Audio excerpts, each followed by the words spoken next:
damos la bienvenida a nuestro seminario de Historia Intelectual. En esta sesión tenemos el gusto de discutir un trabajo de la doctora Miranda Lida, ¿sí? El texto que se circuló se titula Debate del exilio francés de Nueva York durante la ocupación nazi, su recepción en la revista de los intelectuales europeos en América, Buenos Aires, 1942-1946. Tenemos el gusto entonces de contar con la participación de la autora. La doctora Miranda Lida es doctora en Historia por la Universidad Torcuato Di Tella, es investigadora de carrera, categoría independiente en CONICET, con lugar de trabajo en el Departamento de Humanidades de la Universidad de San Andrés, donde está a cargo de la asignatura de Historia Argentina. Ha sido profesora invitada por la Universidad de Cantabria en el marco de la Cátedra Eulalio Ferrer y ha dictado cursos en la Universidad Nacional de 3 de Febrero y la Universidad Nacional de Mar del Plata. Se especializa en temas de historia argentina de la primera mitad del siglo XX desde una perspectiva de historia social, cultura y política. Entre sus últimos libros se cuentan Amado Alonso en la Argentina, una historia global del Instituto de Filología, publicado por la Universidad de Quilmes en 2019. Y la revista Criterio y el siglo XX argentino, que es una compilación junto a Mariano Fabris, del 2019 también. Voy a presentar también a nuestro comentarista, el doctor Jorge Nalín. Él es doctor y maestro en Historia por la Universidad de Pittsburgh, licenciado en Historia en la Universidad Nacional de Cuyo, en Argentina. Es docente en el Departamento de Historia de la Universidad de Manitoba, que queda en Winnipeg, Canadá, donde está a cargo del área de América Latina. Sus investigaciones se concentran en la historia de América Latina y Argentina desde la historia política, cultural e intelectual. Especialmente ha estudiado el liberalismo, el antifascismo, el peronismo y los derechos humanos en Argentina, y también se ha interesado en un abordaje cultural de la Guerra Fría en países como Argentina, Chile y México. Es autor de Transformación y Crisis del Liberalismo, su desarrollo en la Argentina en el periodo 1930-1955, editado por Gediza en el 2004. Y de El antiimperonismo, orígenes históricos e ideológicos, editado en Buenos Aires también por Capital Intelectual en el 2014, entre otras publicaciones como colaboraciones en obras colectivas y revistas especializadas. Bueno, habiendo dicho esto, la dinámica que vamos a seguir es la de siempre. Invitamos al comentarista, a Jorge, a que nos exponga brevemente, brevemente es un decir, tiene 15, 20 minutos para poder exponernos su interpretación del texto, a lo cual posteriormente Miranda va a poder replicar y comentar, aumentar en otros minutos, y después vamos a dar la palabra a todos los demás miembros del seminario para poder interactuar. Jorge, entonces te cedemos la palabra. Muchas gracias de antemano por aceptar nuestra invitación. Bueno, muchas gracias, Alexandra. Y bueno, antes que nada, quiero agradecerle a Alexandra, a Carlos, a Aimer, por haberme invitado al seminario. Les agradezco a todos ustedes que están acá, a Miranda, por supuesto, por el texto. Es un placer en estas épocas pandémicas poder compartir así a distancia, tan lejos y tan cerca con ustedes estos trabajos. Así que muchas gracias a todos por estar acá. El trabajo de Miranda para mí es sumamente interesante por varios motivos, en gran parte por lo que Alexandra decía. Tenemos áreas muy comunes de intereses en revistas, en publicaciones, historia argentina, este periodo de los 30, los 40, que son momentos, 40, 50, que son momentos que han estado con mucha revisión en la historiografía argentina. Tradicionalmente, un periodo que estuvo enfocado desde una perspectiva más nacional, digamos, y que en los últimos años se ha visto incluida en marcos historiográficos, marcos de referencia más amplios, regionales y transnacionales. Y esa es una de las entradas que yo creo que es muy interesante del trabajo de Miranda. El trabajo sobre esta revista es una pieza más en este rompecabezas del mundo cultural argentino que va yo diría una mirada larga, desde los 30 hasta los 50, ¿no? Y es un mundo cultural que está caracterizado por un cosmopolitismo muy interesante, especialmente en lo que se refiere a su relación con Europa. Yo creo que sacando el caso probablemente del exilio republicano español en México, de tanta fuerza y presencia, yo no sé si hay otro país en América Latina que tenga esa ligazón tan fuerte cultural, ¿no? De tránsito, de publicaciones, de intelectuales que iban y venían entre Europa o de las Américas hacia Argentina. Es decir, los intelectuales argentinos participaron de un ambiente muy transnacional. Y eso se puede ver en este texto, creo que es lo más interesante, esta articulación en la revista, ¿no? La articulación de escritores franceses, franceses en el exilio, de personalidades de la cultura y la política argentina, españoles exiliados no solo en Argentina, sino también en México, antifascistas italianos, españoles, y la revista en sí mismo representa este mundo cosmopolita y transnacional, ¿no? Y además de todo esto, esta revista es parte de estas redes más amplias, yo creo que ese es otro aporte que hace el texto, en enlazar, por ejemplo, con publicaciones o el ambiente del catolicismo antifascista que ha trabajado no solo Miranda, sino José Zanca, la presencia de Maritain, tan importante en Argentina, en Chile también, en el mundo, bueno, de la democracia cristiana emergente entre los 30 y los 50, la presencia de personajes como Ducatillón. Hay una serie de relaciones sumamente interesantes con la revista Esprit, con la revista América de México. Es decir, es un modo interesante de enfocar nuevamente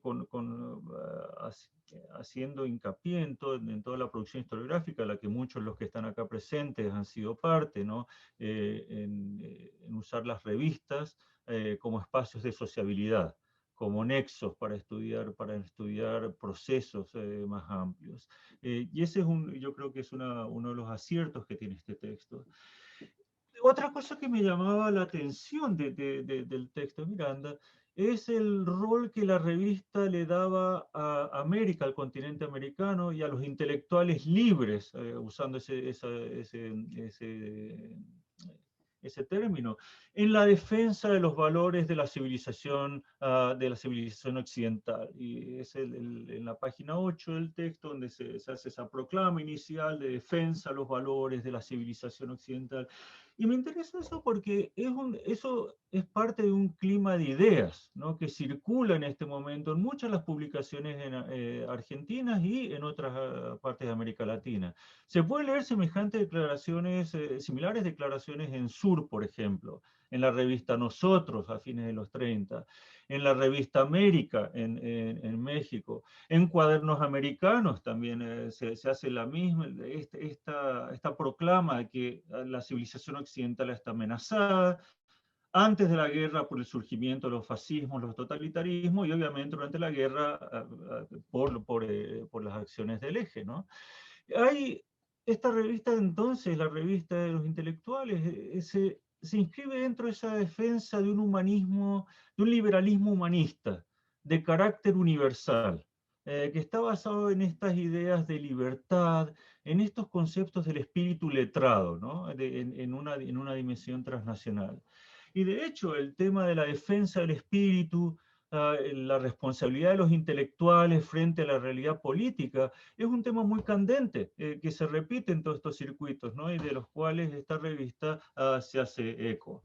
Habría que decir también que la idea de América como cumpliendo un rol importante en este periodo también se ve desde el otro lado del espectro político. En el caso, por ejemplo, una revista nacionalista católica de derecha como Sol y Luna, ellos le asignan a la América un lugar predominante en la consolidación del orden hispanista a fines de los 30 y principios de los 40 también. O sea, es interesante cómo desde América se está tratando de reescribir, ¿no?, de un lado y del otro, en el caso de la revista que nos ocupa desde el lado liberal, pero no es único, sino que este concepto de la América como un lugar donde va a renacer la civilización de futuro frente a la guerra en Europa, ¿no? Ahora bien, lo que sí me llama la atención es algo muy curioso es este antifascismo de intensidad media, como yo lo denominaría, de esta revista, ¿no? Porque hay mucho contacto de miembros interesantes, importantes de la red de esta revista, empezando por el mismo Adolfo Bioy, pero también Cantilo o Pinedo, Federico Pinedo. Todos estos personajes tenían una relación muy estrecha con otras organizaciones antifascistas que Miranda menciona y que, bueno, que los que hemos trabajado en esas redes sabemos perfectamente, apenas salen esos nombres, uno se da cuenta de por dónde está circulando esta gente. Una de esas redes es la Organización Acción Argentina, fundada en 1940, con la idea de coordinar la acción en apoyo de los aliados en Argentina. También, paralelo a eso, está el periódico, el semanario Argentina Libre, también fundado en 1940, también con la misma idea de movilizar la opinión pública y política en favor de los aliados. También está muy clara la relación con los movimientos de solidaridad con los republicanos españoles exiliados en Argentina y en América Latina. Circula todo tipo de personajes acá. Al mismo tiempo, lo que llama la atención es, más allá de esta alineación clara, es que a diferencia de las otras organizaciones que mencionaba como Argentina Libre o Acción Argentina, Miranda es muy clara que esta organización, esta revista no se involucró en los temas políticos locales. Y eso sí es curioso. Eso sí es curioso, porque todas las otras organizaciones antifascistas son muy politizadas, en un contexto argentino de crisis de los gobiernos conservadores de la concordancia, de fines de los 30 y principios de los 40, es el momento del fraude electoral masivo en Argentina, es el momento del surgimiento de los grupos nacionalistas de derecha en Argentina también, y en este contexto los grupos que defendían el antifascismo liberal se posicionan en la política interna argentina. Entonces hay un posicionamiento muy explícito y sobre todo frente al ascenso del peronismo. Muchos de estos grupos antifascistas liberales, de los cuales muchos de los miembros de la revista participan, van a transitar del antifascismo hacia el antiperonismo en el contexto del 43 al 45, ¿no?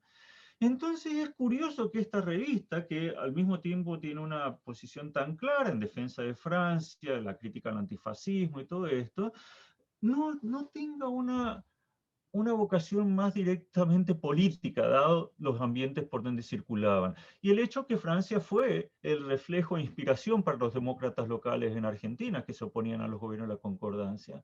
Como dice Miranda, Miranda en la página 10, la revista esta era una revista cultural y literaria de divulgación, al estilo los digests, ¿no?, de Estados Unidos sobre todo, cuyo aporte principal fue darle a los intelectuales exiliados unas páginas amigas, ¿no? Esa parece haber sido su misión. Es decir, no fue más allá en su vocación militante, y en ese sentido difiere de las otras revistas antifascistas y goyistas, en el caso del exilio francés, tales como Pour la France Libre, la Voz de Francia, la France Nouvelle, Lettres Françaises y así. Y entonces esto me generaba la pregunta, ¿por qué es esto, no? Está claro, por el análisis de Miranda, que en el caso del debate entre Saint-Exupéry y Maritain, la idea era mantener la unidad del exilio francés frente a la situación en Europa, a pesar que eso generaba tensiones. Pero eso me dejaba pensando todavía por qué era que cuando en otras organizaciones, tanto republicanos españoles, tanto de antifascistas más amplios, se politizaban. En el caso de la revista no toma una posición política frente a ninguno de los temas, o si lo hace muy solapadamente. ¿Y a qué se debía esto? Por un lado, una de las respuestas posibles tiene que ver con la naturaleza misma del antifascismo argentino. Un antifascismo de amplio espectro que abarca grupos muy heterogéneos, y en ese esfuerzo de agrupar desde conservadores liberales francófilos pasando hasta la izquierda socialista y en algunos casos hasta comunista en ciertos momentos, entonces se limaban los aspectos más divisivos y se hacía énfasis en los temas más comunes. Se matizaba y se hacía énfasis, por ejemplo, en la defensa de la democracia, los valores espirituales y culturales permanentes de la civilización occidental, ¿no? Y esta dinámica se puede apreciar claramente en Acción Argentina, en menor medida en Argentina Libre, donde con el tiempo, para evitar los conflictos internos, se construye al enemigo como un todo y al mismo tiempo se homogeneizan posiciones hacia adentro, ¿no? Eh, Eso podría ser una explicación de por qué evitaron meterse en la política interna en este caso, ¿no? Que sería una de las explicaciones. También podría ser otra explicación, que en esta revista participan personajes que tienen mucha vinculación con los grupos sociales, económicos y políticos más conservadores, muchos de ellos vinculados a la concordancia, empezando por el mismo Bioy, presidente de la Sociedad Rural Argentina, nada más y nada menos, siguiendo con Federico Pinedo, el arquitecto de las reformas económicas argentinas de los años 30, personaje destacadísimo de la concordancia, Cantilo también, es decir, hay mucha gente que está muy vinculada a lo que se podría ser el régimen, ¿no? Entonces quizás también para tenerlos adentro se evita meterse en la política del barro sucio, ¿no? De meterse en la lucha, ¿no? Y también la tercera explicación para esta falta de meterse, ¿no?, en la política, quizás tiene que ver con la realidad que incluso en estos momentos donde las líneas ideológicas se endurecen en Argentina, proceso que comienza, podríamos decir, con la Guerra Civil Española, el impacto en Argentina y se profundiza con la Segunda Guerra, independientemente de eso, la realidad es que hay numerosos ejemplos de grupos y personas que cruzan barreras ideológicas y políticas. Son más porosas de lo que nosotros a veces lo consideramos, ¿no? Y hay muchos casos, incluso en la evidencia que presenta Miranda en la revista. Los elogios, por ejemplo, en la revista al general Ramírez, ¿no? Presidente de facto después del golpe del 43. ¿Cómo se explica eso cuando precisamente Ramírez y el gobierno militar están persiguiendo y clausurando los espacios antifascistas? Y sin embargo la revista lo elogia. También hay elogios hacia la Iglesia Católica, en ese momento en un momento absolutamente reaccionario y de apoyo hasta ideologías de derecha abiertamente fascista en muchos casos, ¿no? Es muy interesante, porque eso se puede ver en otros ámbitos. El caso de Orden Cristiano, la revista Demócrata Cristiana, que Miranda conoce muy bien también, donde también se ven estas tensiones, alineados con el antifascismo, pero defienden la implantación de la educación obligatoria religiosa en las escuelas por el gobierno militar, ¿no? Uno puede ver esa tensión ahí. El diario La Prensa, conservador, liberal, anticomunista, todo lo que uno quiera, pero defensor de un liberalismo clásico, de libro, y proaliado, que lo lleva también a diferenciarse. Sí, hay muchos ejemplos que nos muestran esa porosidad ideológica, y que creo que es interesante. Miranda lo rescata en esos momentos de la revista, y por eso nos sorprende en cierta medida que en la revista se publicaran extractos, por ejemplo, de tradicionalistas como de Mestre, ¿no? O que, como Miranda menciona, también se lo había publicado Sur también había publicado nacionalistas, revisionistas en la primera parte de los 30, si bien después tuvo una línea ideológica más firme. Es decir, yo creo que la revista también nos invita a pensar con esa falta de toma de posición abierta, ¿no? También ayuda a pensar los porqués, ¿no? En un momento tan especial de la Argentina, la revista tomó esa decisión política. El otro tema que me parece interesante es destacar el rol de Bioy como gestor de redes, en cierta manera, ¿no? Como un gestor de redes, como una especie de diplomacia cultural, si uno quiere, ¿no? Ya desde los años 20, ¿no? A través de su rol como fundador, desde 1921, fundador y director del Instituto de la Universidad de París en Buenos Aires. Y yo creo que eso también echa luz sobre el rol de otros intelectuales más amplios, ¿no? Que en América Latina, que oficiaron ese rol de gestores transnacionales. Y obviamente vienen a la mente personajes como Germán Arciniegas, como Alfonso Reyes, como Pedro Enríquez Ureña, Luis Alberto Sánchez, ¿no? Gente que se movía por América Latina y oficiaba en ese rol. El caso de Bioy es más circunscripto a Argentina, ¿no? Pero su habilidad en enlazar grupos, redes, a través de esta publicación es interesante en ese sentido. También nos invita a pensar a experiencias similares de proyección, de diplomacia cultural por parte de otros países que van a tener apogeo sobre todo en la posguerra, ¿no?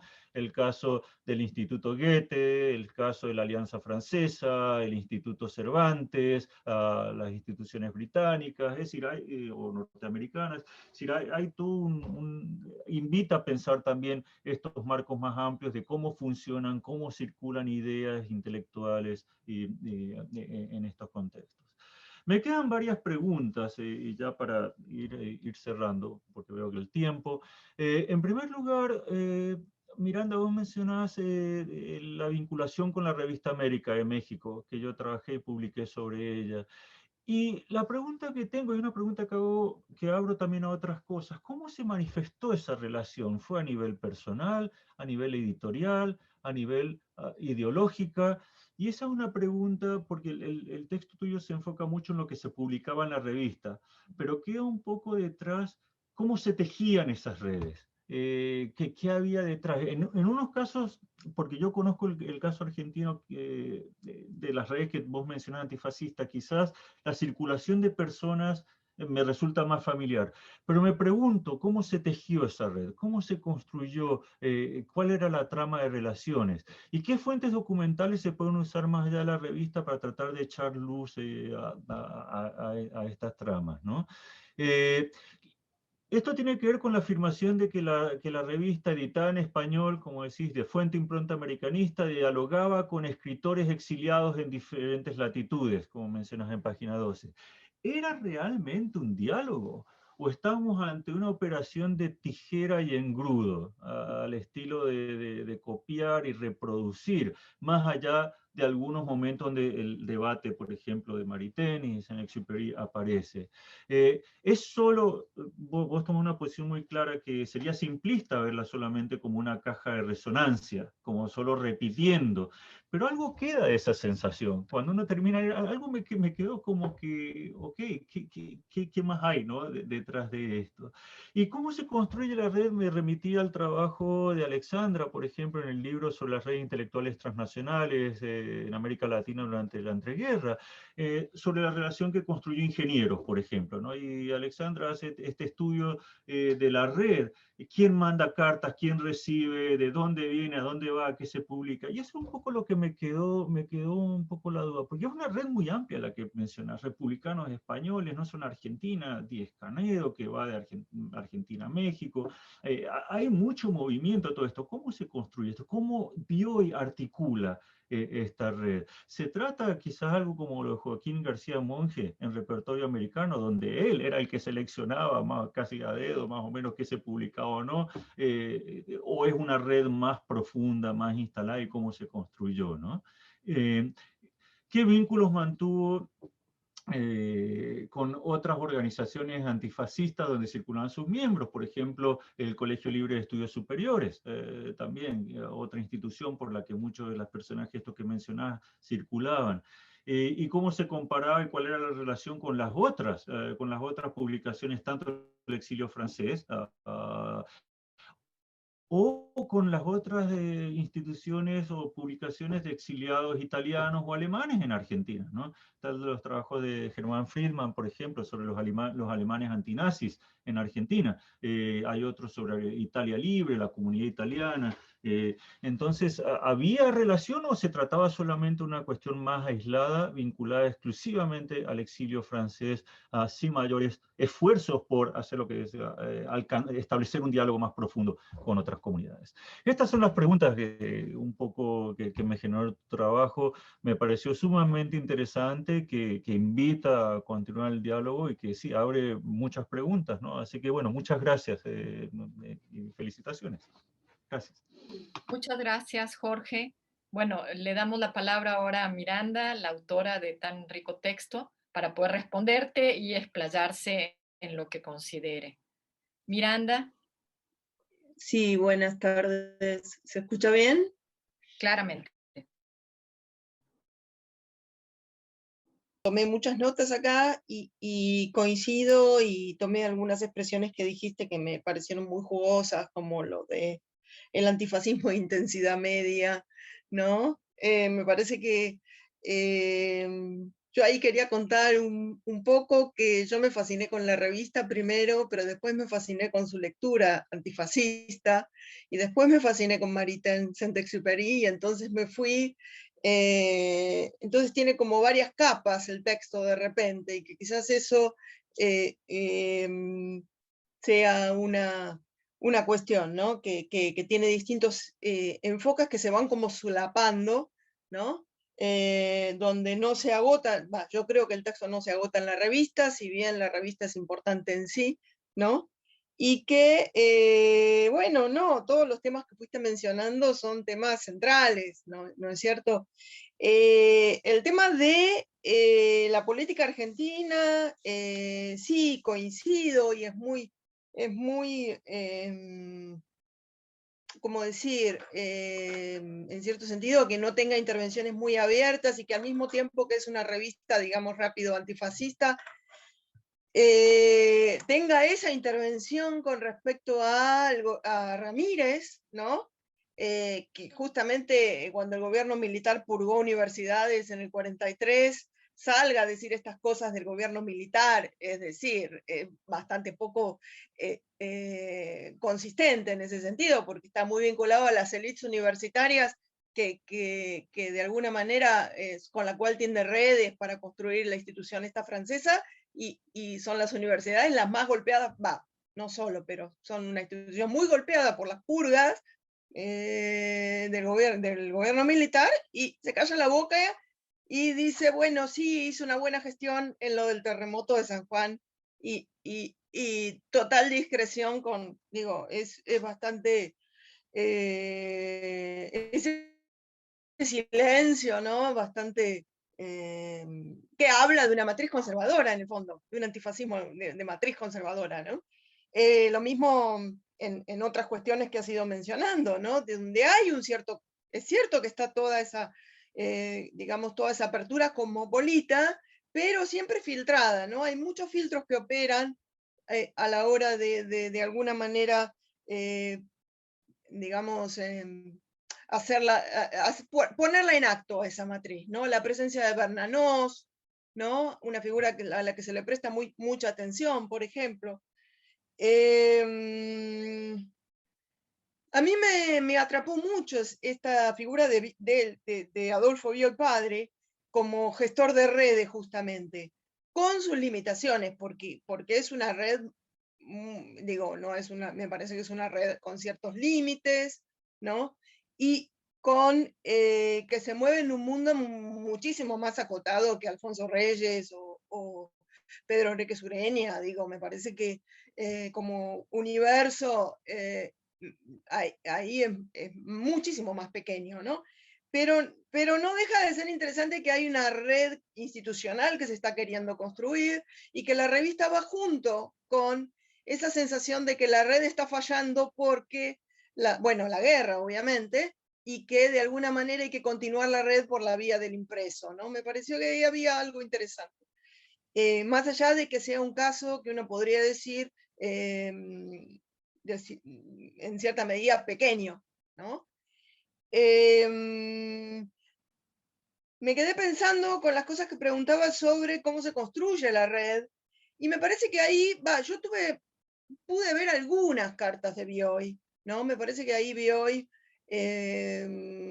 a través del epistolario, pero vi muy pocos, o sea, ni el Instituto de la Universidad de París, ni el archivo personal de Bioy parecen estar disponibles, cosa que traté de rastrear, pero fue absolutamente imposible. Y sin embargo me he topado con cartas de Bioy donde se ve que hay un intento de dialogar con otras publicaciones para justamente, digamos, conseguir colaboraciones. Es cierto que hay un corte y pegue, ¿no? Y que esa es un poco la estrategia misma de la revista. Digamos, esto que preguntaba sobre la revista América, y hasta qué punto se puede hablar de diálogo, ¿no? Y si no es simplemente digamos, una estrategia básica de la revista, hacer este corto y pegue, ¿no? En el caso específico de América no te puedo responder que sí, capaz que la palabra diálogo ahí haya que matizarla un poco. Pero sí hay un esfuerzo de Bioy por construir redes, más allá de que son bastante acotadas. Me parece que es un poco y un poco en ese sentido. Con el Colegio Libre el acercamiento parece ser bastante tangencial a esta altura del partido, ¿no? Sobre todo año 42, 43, no parece ser un interlocutor tan visible, ¿no? Sigue buscando sus interlocutores en la Universidad de Buenos Aires, aún purgada, ¿no? Aún purgada tras el golpe. Con lo cual, digo, las redes habías preguntado también por las redes de exiliados alemanes y otros movimientos de, bueno, Italia Libre, etcétera, etcétera. Ahí sí hay digamos, una voluntad de tender un diálogo, me pareciera. Da la sensación de que se refleja ese movimiento. Recuerdo también que retoma una revista que es también de los belgas, Bélgica Libre, etcétera, etcétera. Digo, hay como pero eso tiene que ver más que nada con el antifascismo, ¿no? Con una idea de que participa de un conjunto que es un movimiento antifascista donde, bueno, entran, como estabas diciendo antes, ¿no? Es de amplio espectro, ¿no? Pero en ese sentido, este tipo de movimientos y también digamos, el compromiso con Francia Libre es muy explícito, ¿no? Entonces, bueno, me parece que ahí el diálogo va en otro sentido. No tiene que ver ya con tener redes intelectuales, sino con apoyar la Francia Libre con un compromiso explícito. Nada, me pareció que había muchas cosas interesantes y sí, hay cosas como lo de Mestre que mencionaba, es que a mí me pareció sumamente apasionante, como lo tomaba, leía, lo resignificaba, etcétera, y lo disfrazaba un poco, ¿no? De otra cosa. Pero en fin, no quiero acaparar la palabra, que les dejo la posibilidad de abrir el juego más. Sí. Jorge, tienes la palabra nuevamente brevemente y de mientras los otros pueden ir escribiendo en el chat para pedir la palabra con nuestro coordinador Gabriel para que pueda ir ordenando él las intervenciones en grupos, ¿sí? Entonces, si quieres, tienes un breve espacio para agregar algo más o... Sí, no, brevemente nomás. Sí, esto nos da para seguir la conversación. Tenemos tema acá para rato, porque hay muchas preguntas muy específicas acá. Tal cual, está claro que esta es una red, esto no es Enrique Ureña, no es Arciniegas ni Reyes, nada, la dimensión de esas personalidades están en otro nivel. Pero sí es interesante una persona como Bioy, del mundo empresario, que está vinculando a todos estos personajes. No son redes menores las que está trazando. Y para una persona que está en el mundo empresario, la sociedad rural, que ha tomado una posición muy interesante en los 20, en los 30 políticamente, y al mismo tiempo está tejiendo relaciones con la gente, con los católicos, bueno, los de orden cristiano. La presencia de Bernanos en sí misma es una cosa que ahí tenemos para hablar, porque que es muy loco, ¿no? Es decir, republicanos españoles, antifascistas, y este es un empresario que se ha dedicado a hacer esto y que mismo republica cosas de los exiliados franceses en Nueva York. Entonces, es notable en sí mismo, precisamente porque es tan peculiar. Es decir, porque, claro, si vamos a hablar de Alfonso Reyes, si vamos a hablar de Enrique Ureña, bueno, ¿para qué? Tenemos tanta gente entre ustedes los que están acá. Liliana puede hablar de Enrique Ureña tranquilamente 3 días seguidos. Pero, qué sé yo, es muy notable este personaje, por su ubicación social, que haya tratado de establecer esto. Pero bueno, solamente ese comentario, y me parece interesante lo del CLES, final, para terminar, el Colegio Libre, que en el 42-43 está en un momento muy activo de politización como universidad, ya de la resistencia frente a las purgas universitarias, donde los antifascistas italianos están teniendo una presencia interesante también, y que hayan estas relaciones que no sean tan fuertes, nada más. En un momento que incluso dentro del Colegio Libre, la cuestión francesa, la presencia de Robert Bible Richard, gente que está activamente actuando en el colegio también con la cuestión francesa, que no hayan más diálogo es interesante, pero eso lo dejamos para otra discusión, no quiero monopolizar más. Gracias de nuevo.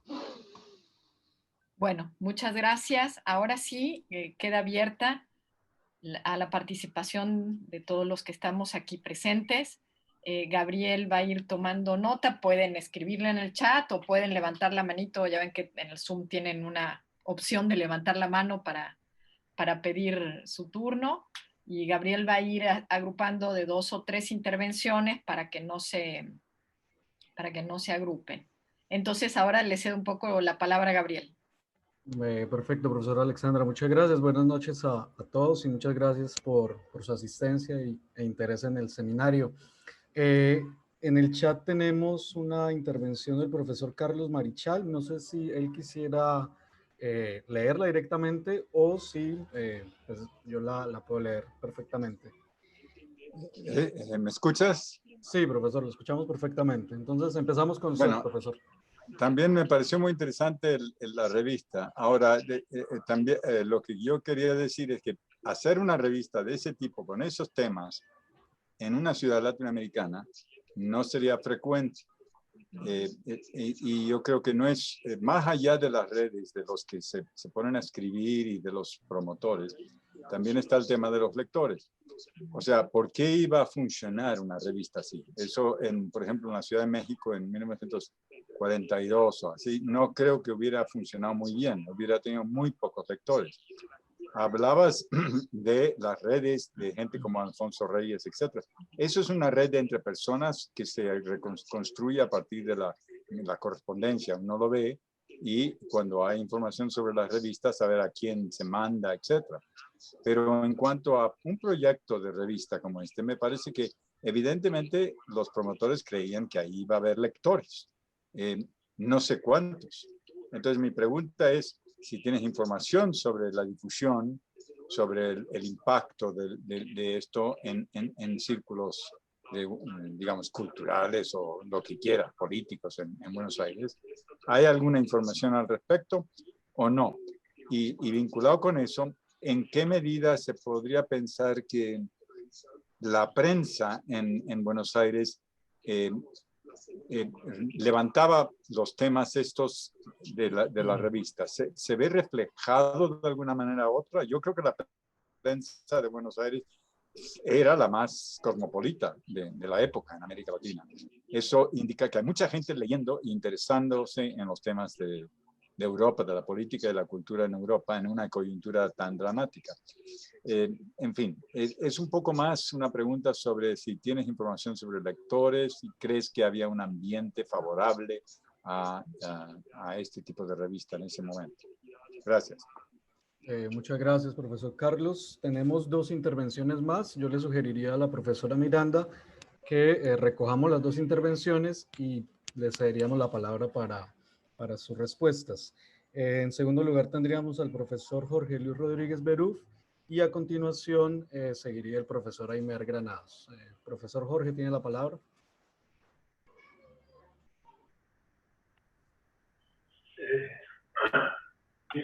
pregunta es cuál era la relación entre la revista y la red de comités de la Francia Libre. Si había algún control político sobre los contenidos de la revista o no había ninguna conexión política con esa red que tenía su base en México, que estaba en toda América Latina. No sé si la profesora Miranda, más o menos. En el chat... No se escuchaba muy bien, perdón. Sí, señora. En el chat Sí, del que es sobre la profesor red de Francia Libre. de Francia Libre de Gaulle, exacto. Bueno, yo creo que tenemos ahí la información básica. Muchas gracias, profesor Jorge. Y tendría la palabra entonces el profesor Aymer. Lo escuchamos, profe. Gracias, Gabriel. ¿Me escuchan bien? Sí, señor. Bueno, perfecto. Bueno, yo felicito mucho a Miranda por este texto. A mí me ha gustado mucho, he aprendido mucho.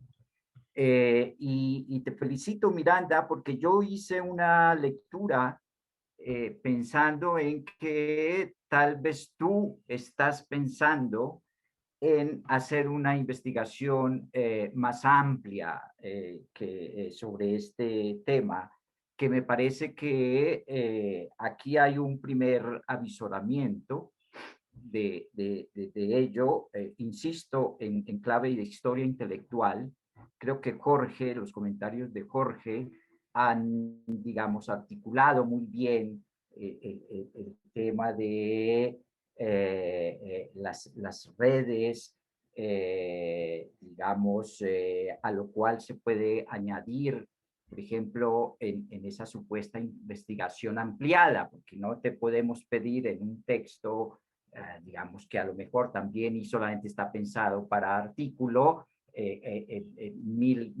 miles aristas, pero a lo mejor te entusiasmas, Miranda, y pensando en las fuentes, seguramente que esto daría para una cosa más amplia.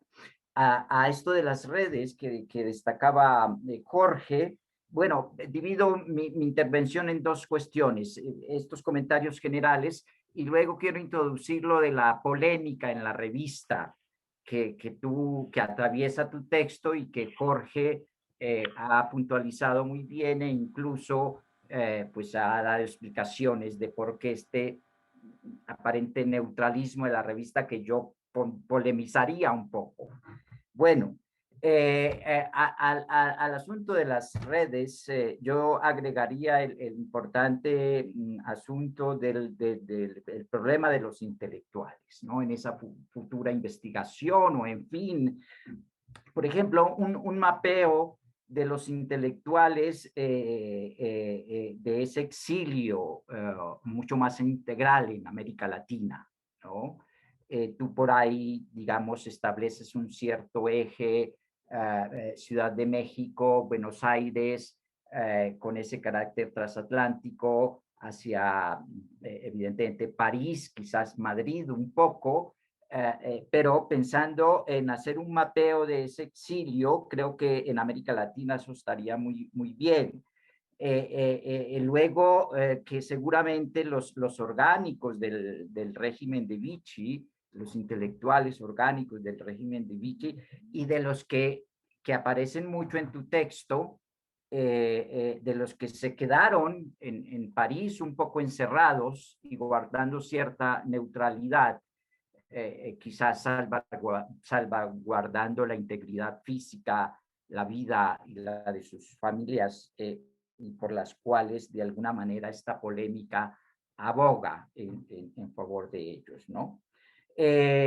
Bueno, a esa supuesta investigación yo agregaría evidentemente la cuestión de los impresos y esta revista encanta, ¿no? Tú decías que efectivamente pues te gustó mucho, te maravilló. Jorge establece ahí también una intención de redes, de revistas. Y Carlos introducía este problema de la lectura, que yo complementaría en términos del perfil de lo que publica esta revista, Miranda, que sí lo dices, pero creo que eso da para todo un análisis. Es decir, estas selecciones, estos resúmenes, hablaría un poco de la inestabilidad de los textos y con cierta intencionalidad de colocar ciertos párrafos y no otros. En fin, son ideas que me fueron llegando a medida que fui leyendo tu texto en clave de historia intelectual. Lo de los exilios, todo un temazo, pues no. Y yo me preguntaba, porque digamos, es parte de mi ignorancia en historia de los Estados Unidos, a lo cual los latinoamericanos desde muy temprano sí hemos denostado por su imperialismo, etcétera, etcétera, etcétera. Pero creo que hay un aspecto ahí en la historia de los Estados Unidos que tiene que ver con la recepción de ciertos exilios intelectuales, ¿no? Que a lo mejor no se ha resaltado tanto. Y yo leyendo tu texto me acordé del libro creo que es el último o el penúltimo, de Claudio Lomnitz, el regreso del camarada Ricardo Flores Magón, que hace una historia de redes y de ese exilio mexicano que sale a raíz de las duras de condiciones de finales del porfiriato, y reconstruye muy bien ahí todo el tinglado de impresos, redes, apoyos intelectuales, apoyos materiales, apoyos económicos, le mete un poco de antropología. Claudio es antropólogo de formación y entonces hace una cosa muy interesante. Yo ya me estoy extendiendo mucho. Entonces ese exilio muy interesante, y me faltó quizás también en esa historia o en tu texto un poco la materialidad de la revista, Miranda. Das ahí algunos datos, formato de libro, me lo imaginé, ya no en medio tiempo de buscarlo en internet, pero en fin, son esas inquietudes y felicitaciones realmente, Miranda. Gracias. Muchas gracias, profesor Aymer. Le cederíamos la palabra entonces a la profesora Miranda para las respuestas y ya tendríamos un par de intervenciones más para la segunda ronda. Profesora Miranda, tiene la palabra.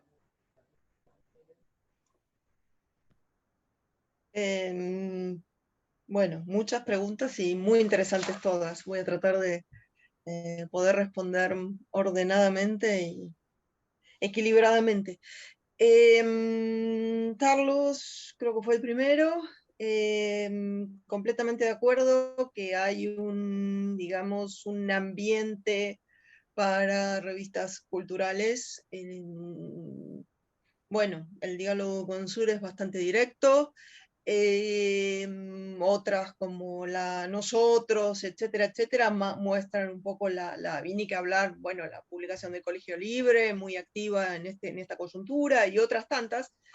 Estoy muy de acuerdo en que hay también mucha, ¿cómo decir? Mucha, que se refleja esta vida cultural en las páginas de los grandes diarios, y que hay una cierta porosidad, sobre todo en algunos suplementos culturales, etcétera, y que es en ese sentido una coyuntura que de alguna manera permite que surja un producto como este, ¿no? En Buenos Aires. Sin embargo, ahí mi duda es el alcance de esta publicación, ¿no? Tratándose de una revista que depende mucho menos del mercado, ¿no? Y del público lector. Me da la impresión que no vive del mercado. De hecho, me da la impresión que depende mucho más del mecenazgo privado que cualquier otra cosa, y que en ese sentido ahí se podría ver una limitación en cuanto al impacto. Yo no tengo, esto enlaza con una de las últimas preguntas de Aymer, creo que también un poco que preguntaba o sugería un poco esta cuestión que tiene que ver con la lectura. la verdad que no tengo un registro de alto impacto de esa revista en Argentina, ¿no? Más bien pareciera que hay revistas de mucho más alto perfil, ¿no? En esta misma coyuntura, y que esta ocupa un lugar, si se quiere, mucho más discreto, ya sea como revista intelectual, como revista cultural o como revista antifascista, ¿no? E incluso como revista, llamémosla, golista, ¿no? En ese sentido es un perfil que no la deja bien, que no la deja muy expuesta en ninguno de los carriles en los que se mueve, ¿no? Creo que es una revista que se sostiene básicamente con mecenazgo. Las publicidades son prácticamente nulas, ¿no? Y bueno, no sé si se puede hablar verdaderamente de un impacto en el público lector y de un público lector tan nutrido, o que sea una revista tan influyente en la escena cultural o literaria argentina de la coyuntura de los 40, del primer quinquenio de los 40.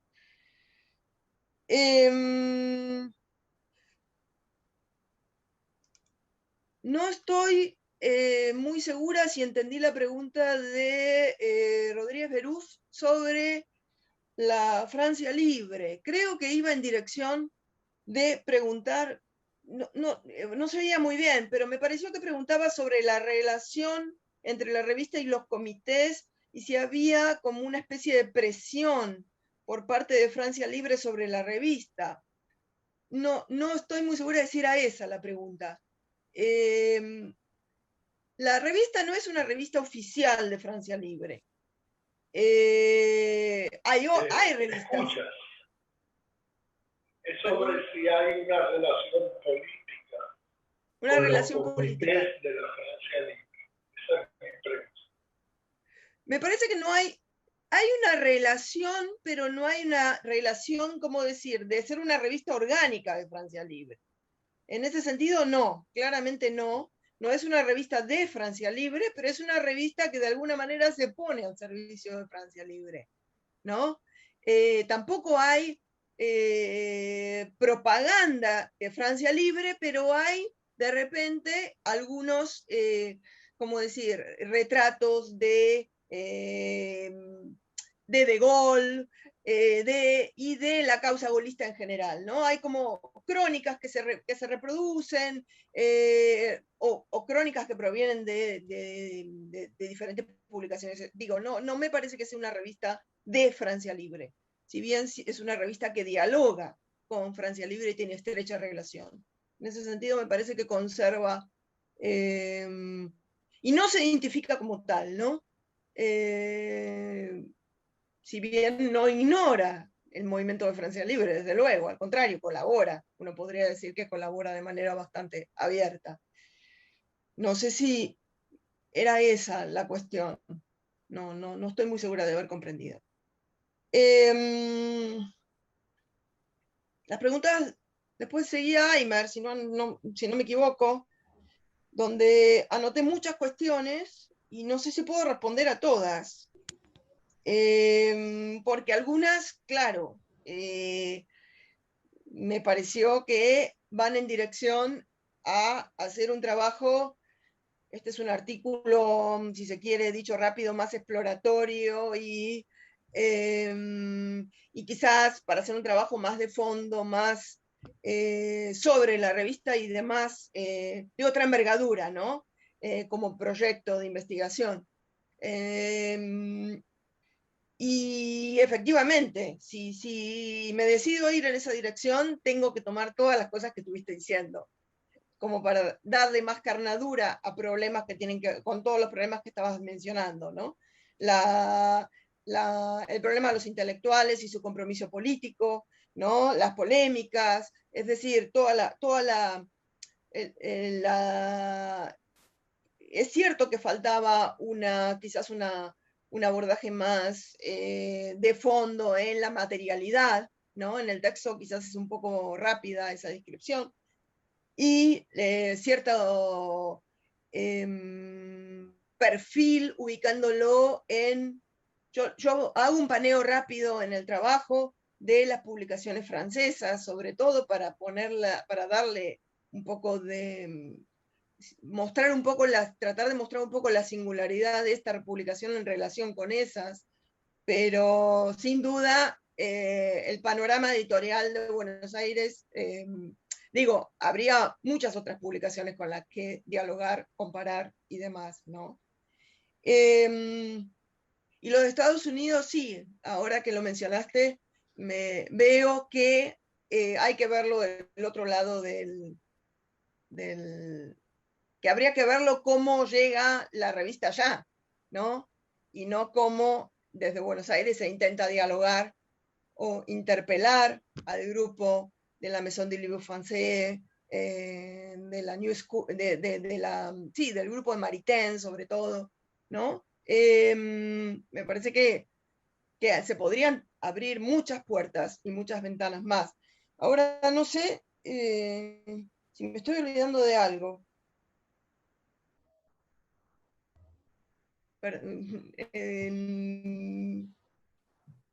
Pero bueno, no sé, cualquier cosa me lo...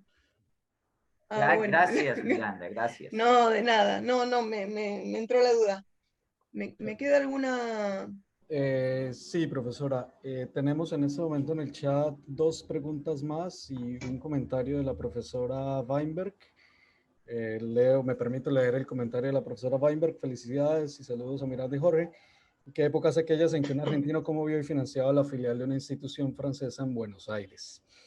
Tenemos la pregunta del profesor Mehdi Mesmoudi. No sé si él quisiera formularla directamente, ya que creo que contamos con el tiempo suficiente también para ampliar un poco el diálogo y demás.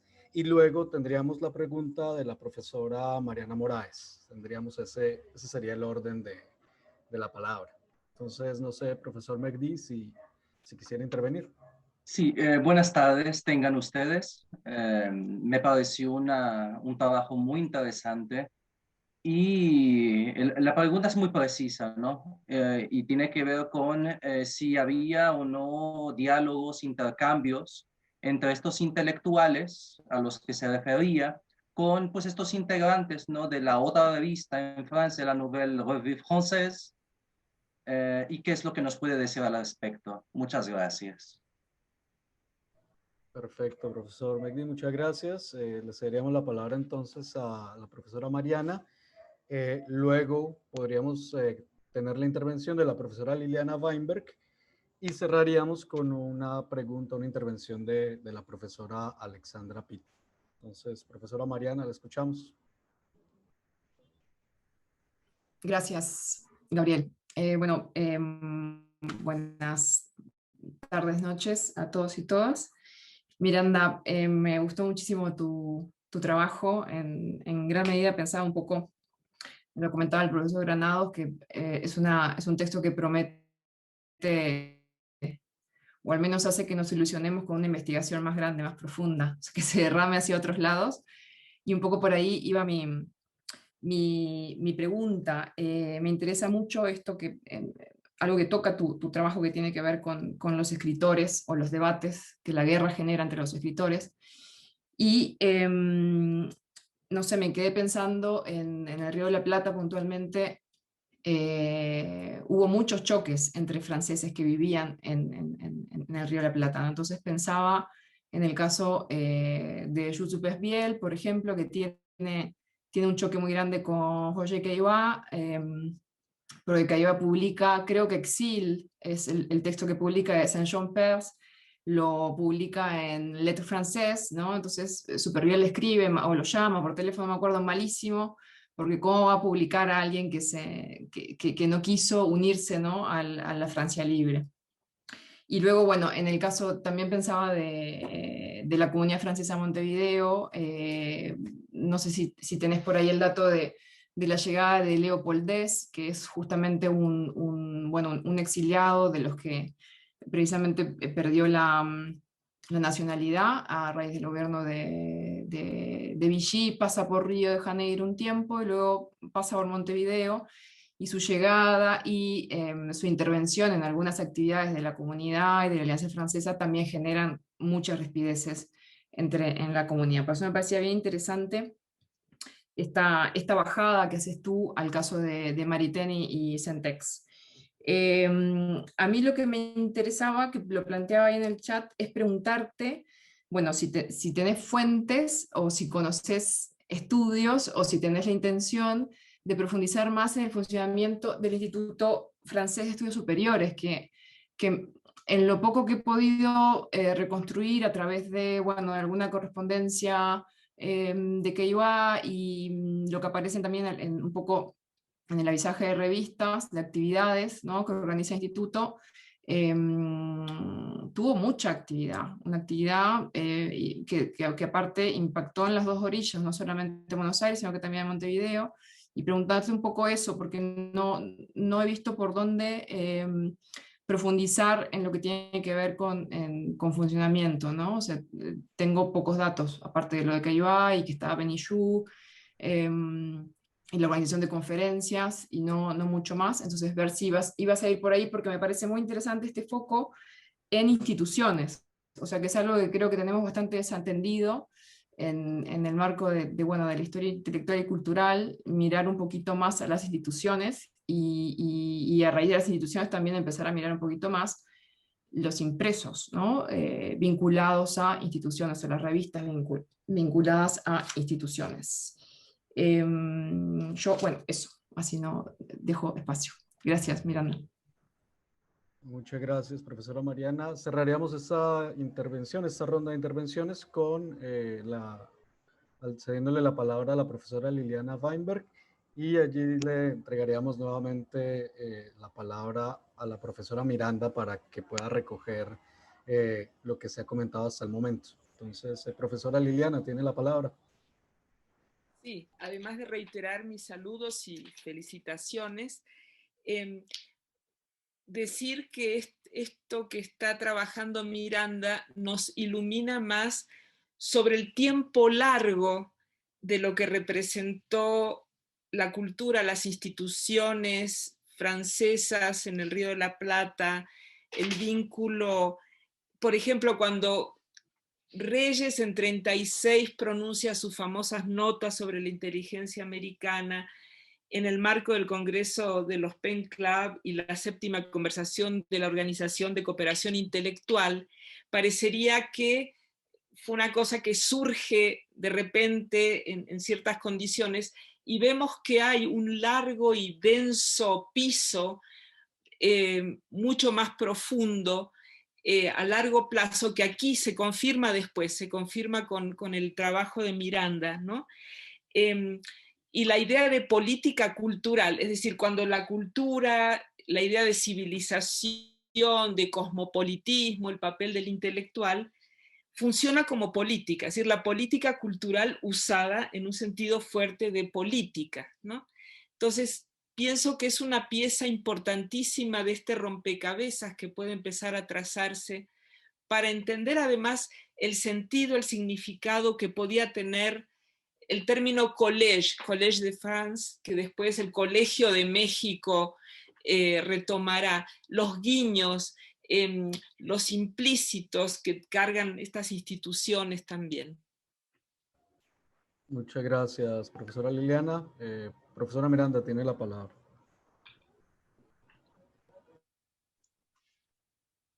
Agradezco los comentarios y las preguntas.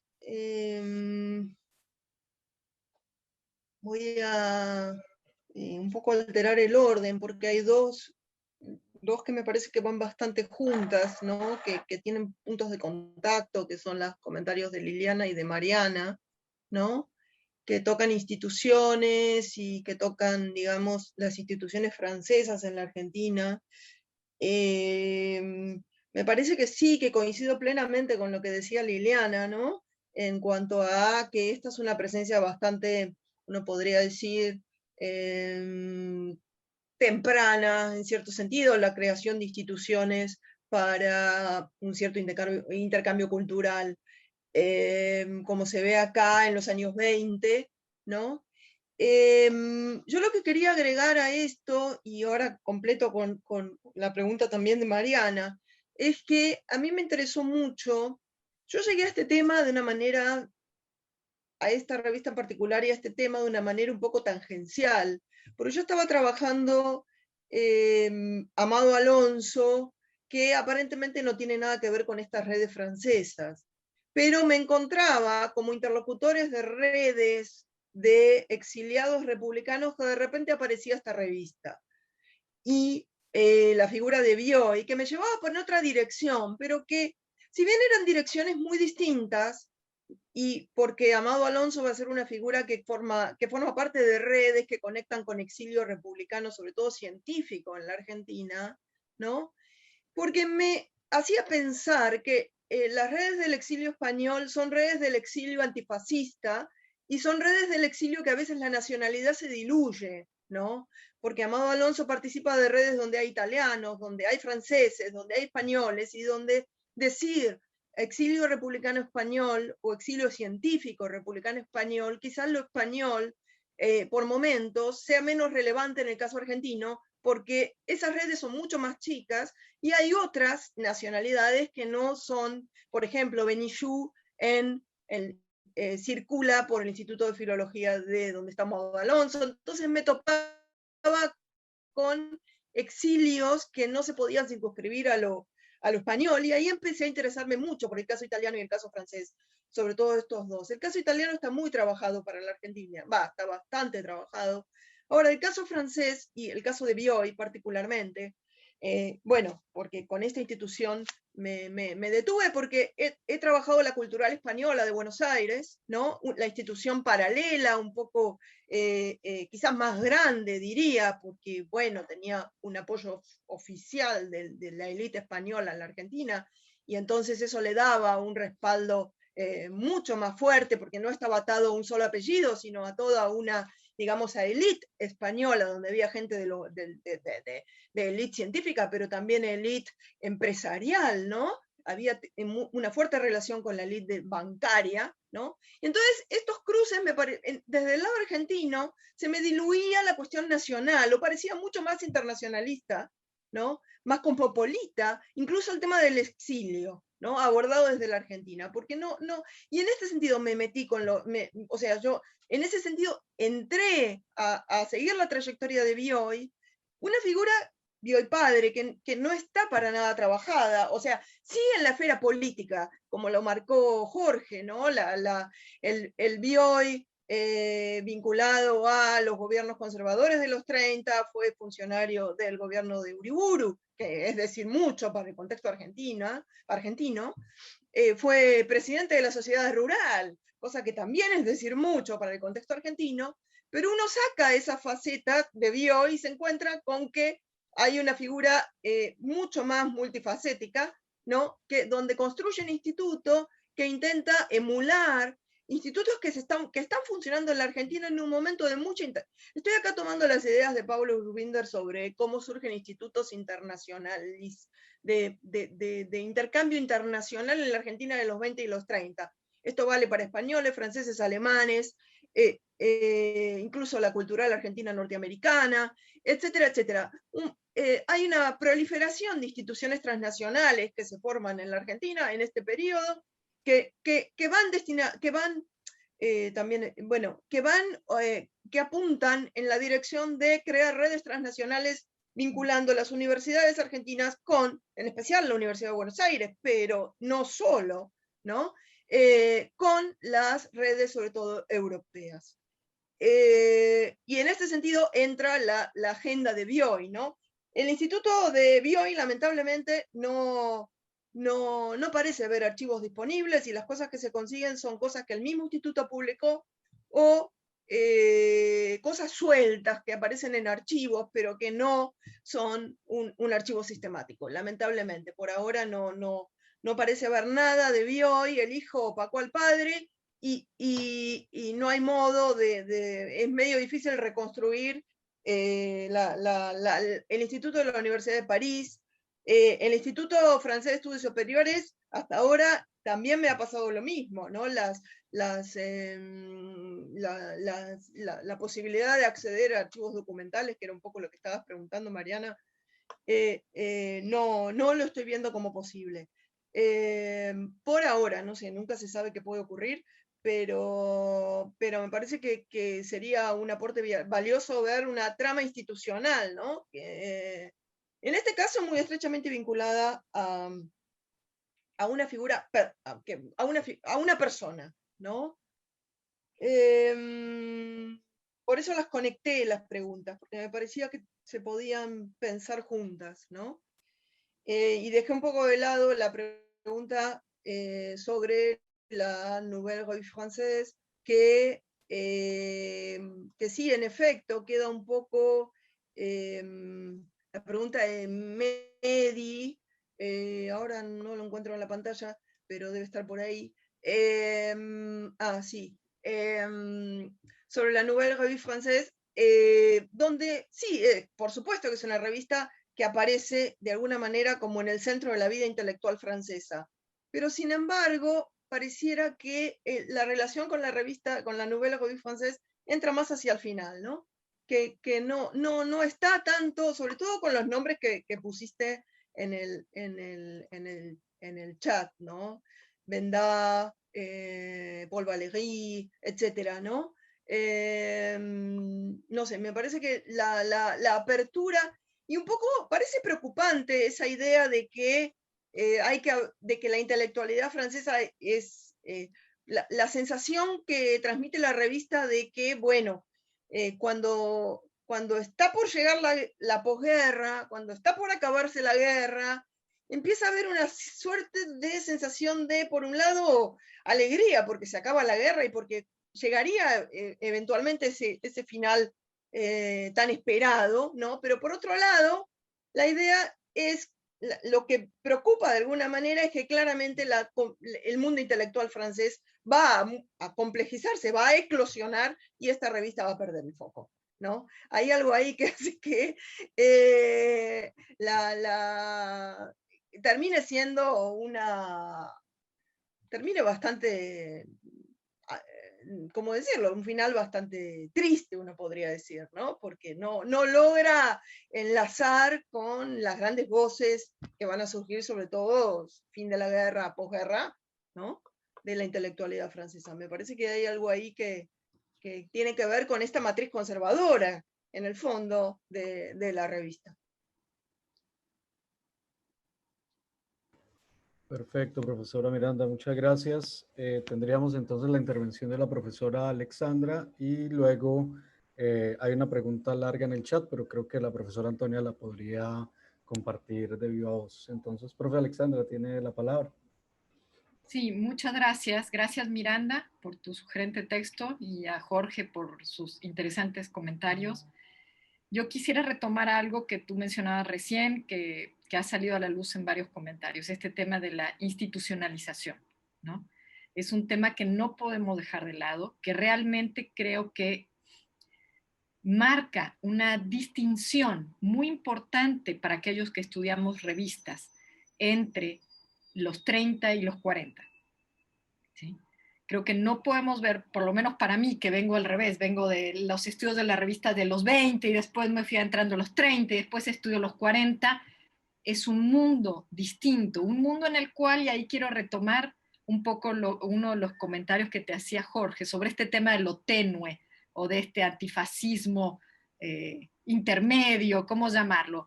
Yo creo que en parte puede ser, es por este entrecruzamiento con lo institucional, ¿sí?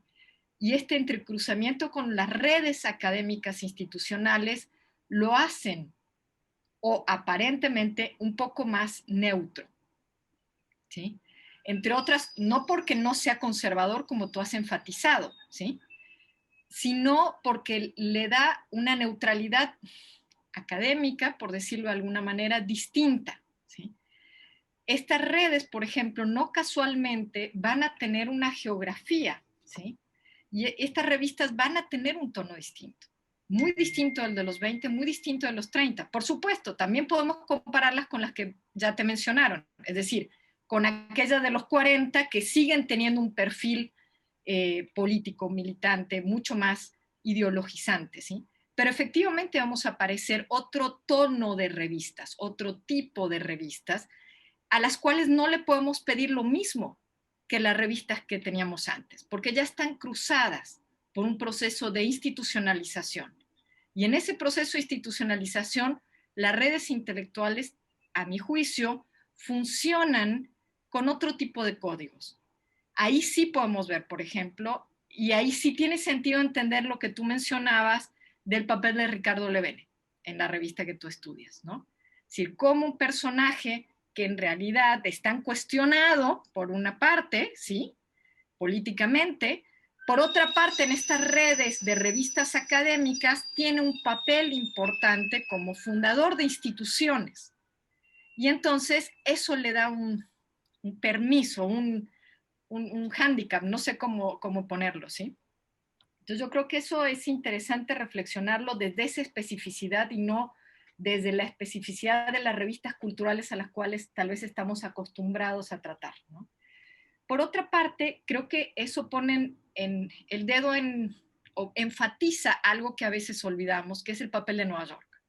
Es decir, enfatiza por una parte el que las revistas siempre tienen más de una geografía, no solamente porque sus participantes son de distintas nacionalidades, escriben desde distintos países, muchos de ellos el exilio, sino que además permean geografías. En este caso, el que tu revista esté publicada en Buenos Aires, pero que esté intentando interactuar con un grupo de franceses en Nueva York, ya de por sí te plantea Buenos Aires, Nueva York, la Europa invadida y la Europa libre, la Europa del exilio, es decir, plantea muchas geografías. Pero quisiera enfatizar en el papel de Nueva York, es decir, ¿por qué Nueva York? ¿Y por qué Nueva York regresa en la historia de América Latina en coyunturas muy especiales? ¿Sí? Podríamos seguirlo desde Martí, tiene como momentos de salto en los cuales se resignifican estas redes y Nueva York en sí mismo tiene un papel fundamental para entender el papel de estas redes. Entonces, yo creo que ese es un punto importante, porque no es casual. También ahí tal vez podrías ahondar un poquito más, es decir, ¿por qué Nueva York? Porque en Nueva York están las grandes fundaciones, la Carnegie, la Rockefeller, y estas fundaciones van a ser las que pagan y financian los exilios de un gran número de franceses, ¿sí? Entonces, creo que eso sería como una acotación. De hecho, por ejemplo, ahí me gustaría preguntarte si no te apareció un personaje, un francés que se llama Henry Bonnet, que es el presidente del Instituto Intelectual de Cooperación de París, que cuando París es invadida va a salir al exilio, va a salir a Nueva York y va a ser ni más ni menos embajador de Francia en Washington y va a ser comisionado por esto del gobierno de la República en el exilio, ¿sí? Entonces, si te había parecido por ahí. Nada más, muchas gracias. Muchas gracias, profe Alexandra. Creo que tenemos el tiempo suficiente para que la profesora Antonia Viu comparta su intervención y luego de ello le daríamos nuevamente la palabra para que la profesora Miranda atienda las preguntas, las inquietudes y los comentarios que ha habido. Entonces, profesora Antonia, le escuchamos. Muchas gracias, Gabriel. Buenas noches a todos. Muchísimas gracias, Miranda, no solo por esta exposición, por el texto. Yo me encontraba en el trance de tratar de escribir algo sobre esta revista y no soy historiadora intelectual y justo accedí al material de Miranda y de veras que se lo agradezco porque vengo desde otro lugar. Pero tengo los 5 tomos hasta el 44 de esta revista y la he mirado mucho tiempo sin saber mucho qué hacer. Pensando en que me interesa porque es una revista de recortes, sobre todo en los primeros años, como decía antes Eimer, se todavía salió en la conversación. Pero a diferencia de otras revistas que yo he trabajado de recortes, ¿cierto? Que se componen mayoritariamente de recortes a falta de contribuciones originales en un primer momento, a veces por motivos financieros incluso, tiene esta cosa particular que son unas especies de presentaciones, ¿cierto? Que las hace, asumo, de hoy, pero también hay lo que se llama un comité de honor en la revista, que es más difuso, entonces uno no sabe si siempre las presentaciones las hace la misma persona, pero tienen la función de, digamos, contextualizar el recorte, ¿no? Decir, presentarlo, decir por qué se está privilegiando ese recorte en particular, qué cosas se están tematizando, ¿cierto? Y eso a mí me hubiera ahorrado mucho trabajo en otras revistas, ¿no? Que no lo dicen. Entonces uno tiene que imaginarse todo eso. Eso me llamó mucho la atención como práctica editorial, y te quería preguntar si tú habías reparado en eso, si tenías más datos, lo que pudieras decir al respecto. Muchas gracias. Muchas gracias, profesor Antonio. Profe Miranda tiene la palabra. Sí,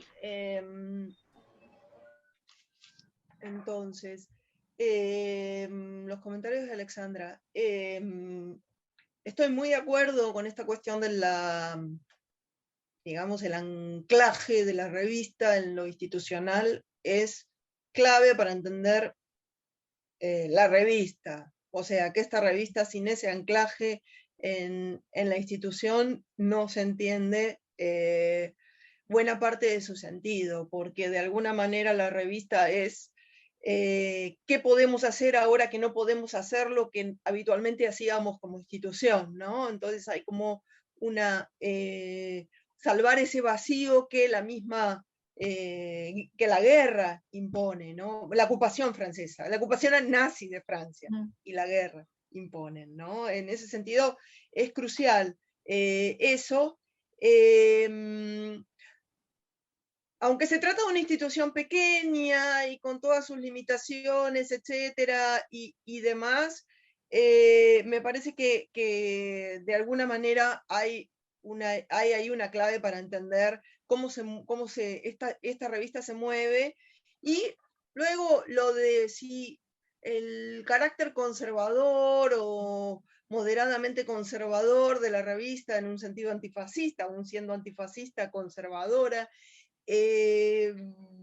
pero suavizándolo, ¿no? Un poco como estabas, un poco creo que ibas en esa dirección, un poco bajando el tono del antifascismo constantemente, una cierta discreción en el manejo de la causa antifascista, ¿no? También. Puede tener que ver tanto con la institución como también con el perfil de estos personajes, ¿no? Es una mezcla de las dos cosas, que no, estoy muy de acuerdo que la revista es un producto institucional en cierto sentido, aun cuando no lo diga, ¿no? La cuestión de Nueva York es, estoy completamente de acuerdo también, ¿no? El apoyo de las fundaciones norteamericanas al exilio francés es evidente, eso está dicho en el texto, y de alguna manera, no lo digo porque no hay manera de justificarlo, por lo menos de manera tan evidente, pero bien que le gustaría hoy tener la Fundación Rockefeller de su lado, ¿no? Y de alguna manera que esa experiencia de la Universidad del Exilio, en vez de hacerse en Nueva York, se haga en Buenos Aires, pero no se puede hacer si no hay en Buenos Aires una Fundación Rockefeller que la sostenga. Por ende, hay que jugar este papel de decir, bueno, vamos a tratar de hacer un comité para poder hacer una red y para poder hacer una especie de Universidad del Exilio en Buenos Aires, pero si no tenemos la Fundación Rockefeller en Buenos Aires o algo equivalente, es imposible, ¿no? De que esto funcione, y de que Buenos Aires sea el mismo polo de atracción para el exilio francés en la guerra, ¿no? Porque no hay como competir, dicho rápido, con Nueva York, ¿no? ¿Qué pasó? Ay, no sé, creo que compartiste pantalla, Miranda. No, yo no compartí nada.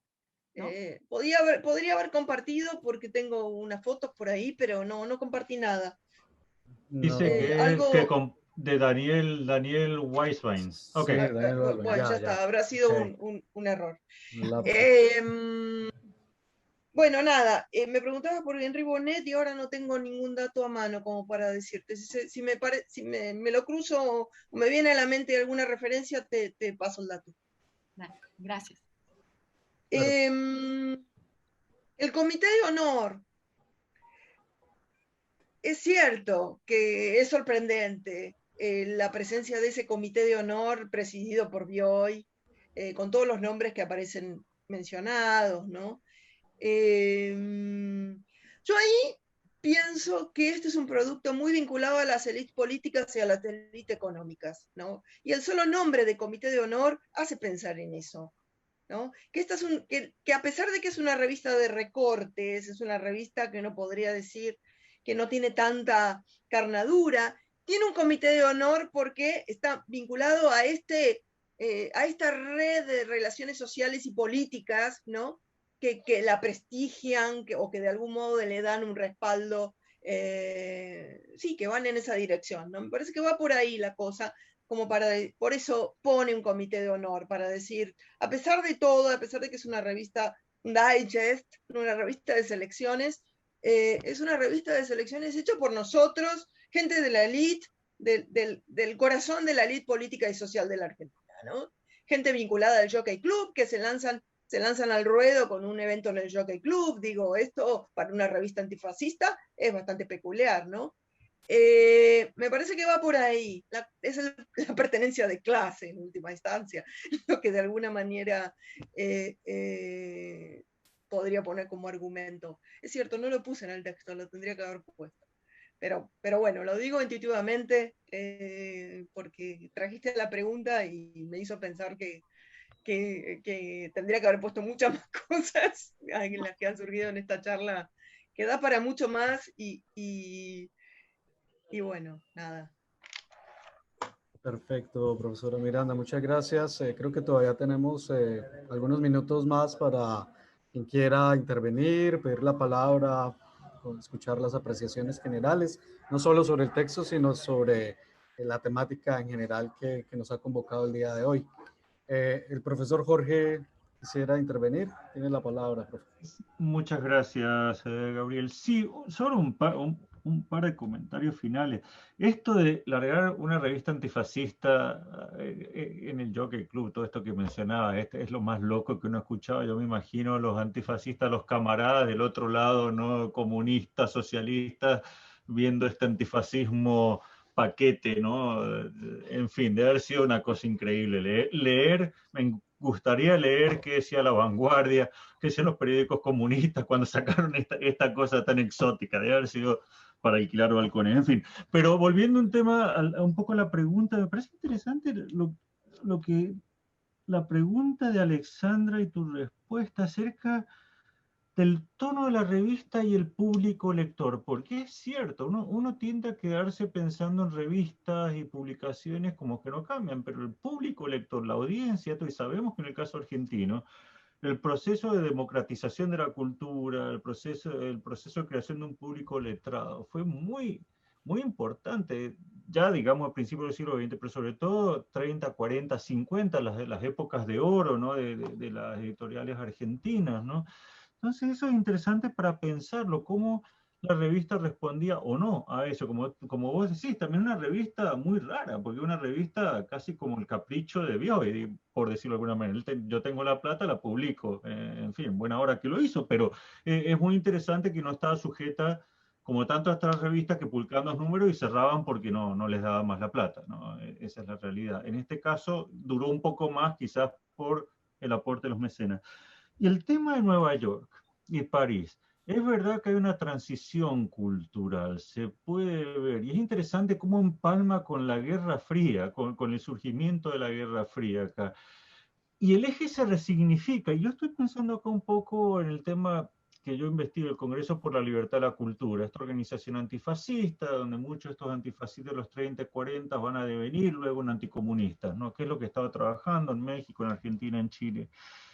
Y se resignifica porque no es que se abandona a París, porque para América Latina la cuestión de París, o al menos para estos anticomunistas, París seguía siendo una cuestión, el símbolo de la civilización, la cultura universal, pero se resignifica en el contexto de la guerra, y aparece Washington, y aparece Nueva York, y aparecen las fundaciones norteamericanas, ¿no? La Rockefeller, la Ford, de todas las que tienen tanta importancia. Entonces se produce un reajuste interesante. Y los franceses, todas las geografías, estas geografías del exilio, ¿no? Es Nueva York, es Buenos Aires, qué sé yo, es París, todo esto. Es interesante pensarlo de esa manera, en dónde está el centro de esta red, cómo circula, cuál es, quién es el que está poniendo. Y el hecho que la revista termine no es sorprendente, porque claro, en el 45-46, cuando las preguntas sobre las complicidades que aparecen finalmente en la revista, al principio se tratan de hacer, no, bueno, hay que ser amplios y generosos, ¿no? Ya el 45-46 se acabó lo de amplio y generoso, estamos en la desnazificación y todo esto. Entonces, creo que hacen un mutis por el foro para evitar el debate también. Es el cambio de época, es la posguerra, pero también porque la pregunta ya se vuelve insostenible, el silencio frente a tanta cosa. Y ya el debate ese tan abierto presagiaba otras cosas. Nada más estas reflexiones finales, pero sí, la verdad que estoy de acuerdo, este trabajo presta para mucho, para expandirlo, siempre con el tema de los archivos, por supuesto. ¿Dónde están los archivos de Bioy, no? En fin, gracias. Perfecto, profesor Jorge, muchas gracias por su intervención. Cerraríamos entonces con el profesor Aymer, y antes de que le demos cierre a la sesión del día de hoy, quisiéramos hacer un par de anuncios, compartirlos pues con ustedes nuestra agenda venidera. Entonces, profesor Aymer, tiene la palabra. Miranda y demás colegas, se me olvidó que en mi primera intervención anuncié dos grandes bloques, el que me expandí, luego este tema de los debates, que a mí me parece muy interesante, y que Jorge incluso aventuró algunas hipótesis de por qué una supuesta, no sé si leí mal o entendí mal, neutralidad de la revista esta. Tú ahora rato, Miranda, la catalogaste de un poco conservadora, pero creo que el hecho de que hubiera eludido la respuesta de este debate en el cual tú te centras, que ahora se me van los nombres, no quiere decir que la revista fuera tan neutral. Incluso tú en la página 27 dices que tratando de posicionar la revista, digamos, en un espectro quizás político, ideológico, cito, se mantenía en un frente unido y sin fisuras entre los intelectuales franceses exiliados. Es decir, la revista toma posiciones políticas e ideológicas, me parece.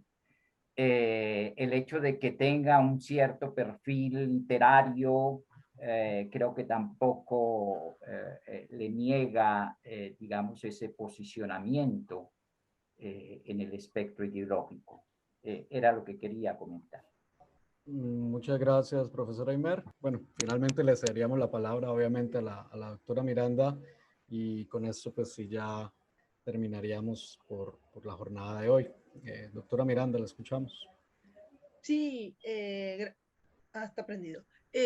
Gracias por los comentarios nuevamente de Jorge y de Aymer. Son comentarios que abren muchas puntas y que permiten seguir pensando estos temas, ¿no?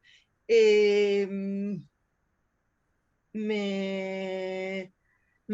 realidad, no sé si tengo mucho que responder a Jorge, porque creo que lo que estamos haciendo es un diálogo donde, bueno, yo tomo las sugerencias y sigo pensando esto, y me va a abrir muchas posibilidades en cuanto a avanzar con esta revista que creo que se puede seguir por esta vía, ¿no? Legítimamente. Me quedo con muchas ideas, pero no sé si... bueno, ya seguro te voy a escribir por alguna cuestión, pero en este momento creo que no tengo mucho más para agregar, más que agradecerte. Y paso al comentario de Aymer, sobre todo por la cuestión política. De vuelta también, agradecimiento por muchas sugerencias, pero esta cuestión de la política, yo estoy completamente de acuerdo, que la revista trata de no entrar en polémica, pero al mismo tiempo está planteando una posición, ¿no? Y su posición es muy clara, eludiendo el debate, ¿no? Y eludiendo que hay un debate, ignorándolo como si no hubiera existido, pero su posición es muy clara, ¿no? Su posición es claramente de rechazo a toda idea de depuración, la posición frente, bueno, la acusación de Maritain de que la posición de Saint-Exupéry es un poco exculpatoria, ¿no? de la Francia de Vichy, y de que en realidad somos todos franceses en el fondo, y hay que ir por un discurso de unidad nacional, para decirlo de alguna manera. Bueno, en esa dirección va la revista, no querer indagar mucho más y decir, bueno, ya está, y ahora somos todos franceses. Digo, me parece que hay una posición que es política, netamente, ¿no? Que por más que no entre en la polémica, no es neutral, ¿no? Estoy completamente de acuerdo, sí. Creo que en ese sentido sí toma posición, aunque no lo hace de manera muy explícita, ¿no? Pero termina, cuando elude ya la cuestión de la depuración y ya no quiere saber nada y dice que hay excesos en las decisiones que se están tomando por los colaboracionistas, bueno, ya es muy claro lo que está diciendo, ¿no? Y ahí se manda a callar, ya ahí se acaba la revista, justamente lo que estaba marcando Jorge. Entonces sí, estoy muy de acuerdo. Gracias por señalarlo, por si habría que reforzarlo. Gracias a ti, Miranda. Ok, pues muchas gracias, profesora Miranda. Yo me voy a permitir hacer un par de anuncios de nuestra agenda del mes de abril. El 5 de abril a las 17 horas de Ciudad de México vamos a realizar la presentación del último libro del profesor Horacio Tarcús del CEDINSI, titulado Las revistas culturales latinoamericanas, giro material, tramas intelectuales y redes revisteriles. Para esta ocasión vamos a tener la moderación del profesor Aymer Granados y los comentarios y el diálogo con nuestros codirectores, el profesor Carlos Marichal Salinas y la doctora Alexandra Pita González. En nuestras redes vamos a estar difundiendo el mecanismo para conexión y demás publicidad. En el mismo mes de abril, a finales de mes, tendremos nuestra tercera sesión del año a cargo del doctor Ariel Rodríguez Curi del Colegio de México, con un trabajo titulado sobre los documentos fundacionales de la Liga Comunista 23 de septiembre, enunciación y estrategia en los orígenes, un grupo de la guerrilla urbana mexicana. Esto será el 26 del mes de abril. Y en el mes de mayo, a mediados del mes de mayo, el 17 y 18, pues nos complace pues anunciarles la noticia.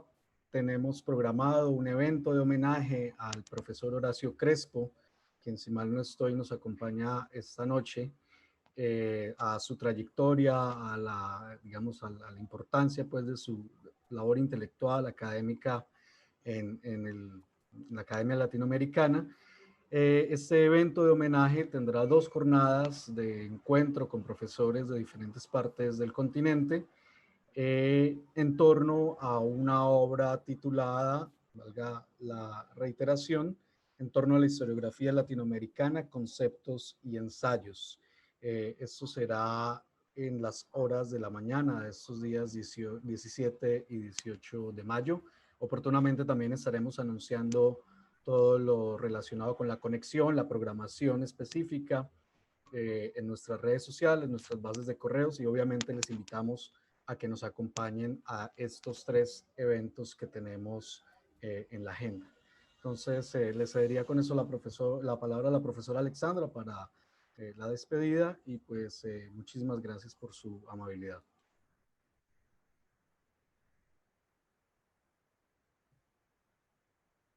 Muchas gracias, Gabriel. Muchas gracias a todos por su participación. Fue una jornada muy interesante y además muy difundida, porque hoy es la primera vez que innovamos, y entonces esta sesión no solamente es en Zoom, sino que es en Facebook Live y es también en vivo en la página del Seminario Historia Intelectual, así que no hay ningún motivo, ninguna excusa para perderse esto. Y por si usted se la perdió en vivo, dentro de pocos días la grabación queda en la página, por si acaso queda alguno que que quiere repetirla o que se la perdió. Así que bueno, les agradecemos mucho de su participación. Buenas tardes en México, buenas noches en Canadá y nos vemos en la próxima sesión. Muchas gracias.